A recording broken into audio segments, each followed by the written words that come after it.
Et bonjour les anatomistes et bienvenue dans cette nouvelle vidéo toujours consacrée au domaine de la pathologie médicale.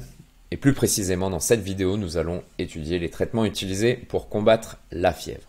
Je me présente, je m'appelle Pierre, je suis préparateur sportif de formation et de métier et je suis également étudiant en kinésithérapie. Cela me permet de faire un disclaimer, je ne suis ni médecin, ni pharmacien, ni professeur en université et donc vous regardez ces vidéos en conséquence. Alors, quel traitement pour la fièvre? Alors, les causes spécifiques sont traitées avec des médicaments anti-infectieux. Une thérapie anti-infectieuse empirique est nécessaire jusqu'à ce que nous obtenions des résultats d'un antibiogramme lorsqu'il existe une forte suspicion d'infection grave. Alors, un antibiogramme, vous en avez une image ici, c'est une technique de laboratoire qui vise à tester la sensibilité d'une souche bactérienne vis-à-vis d'un ou plusieurs antibiotiques, supposés ou connus.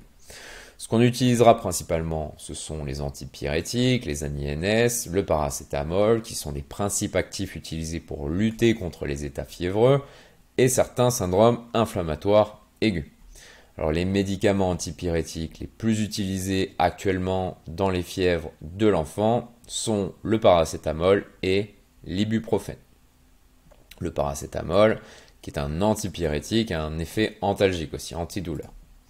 Alors on utilisera ces médicaments qui inhibent la cyclooxygénase encéphalique. Alors j'en ai longuement parlé dans des vidéos sur la thématique de la douleur que vous retrouverez sur ma chaîne dans les playlists douleur.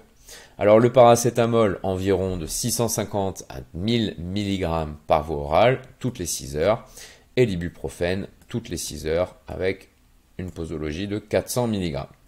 Alors l'utilisation de l'ibuprofène chez l'enfant est controversée, je tenais à vous en parler.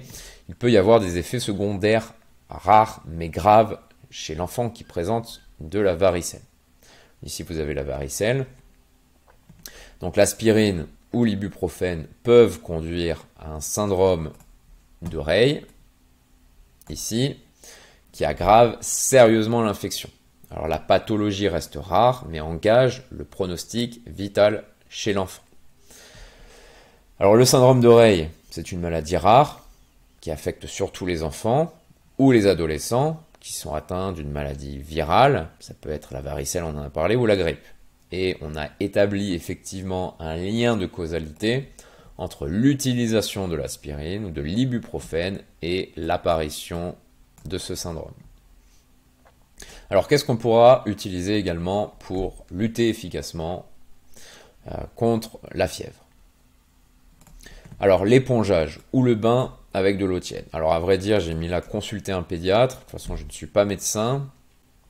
Donc important parce que c'est un peu controversé également. L'épongeage n'est pas si efficace que ça et le bain avec de l'eau tiède peut amener à des convulsions. Donc faire attention. L'utilisation d'un ventilateur ou de la climatisation peut réduire la température et augmenter le confort de l'enfant. Alors si la température atteint un niveau extrêmement élevé, ce qu'on appelle l'hyperpyrexie, un refroidissement agressif est nécessaire, généralement produit mécaniquement par conduction en appliquant de nombreux blocs de glace sur la majeure partie du corps et en submersion directe dans l'eau glacée. Toujours faire très attention, je ne suis pas médecin. Et en général, il est conseillé aux gens de rester correctement hydratés. Voilà les anatomistes, c'était tout pour cette courte vidéo et je vous dis à très vite, au revoir.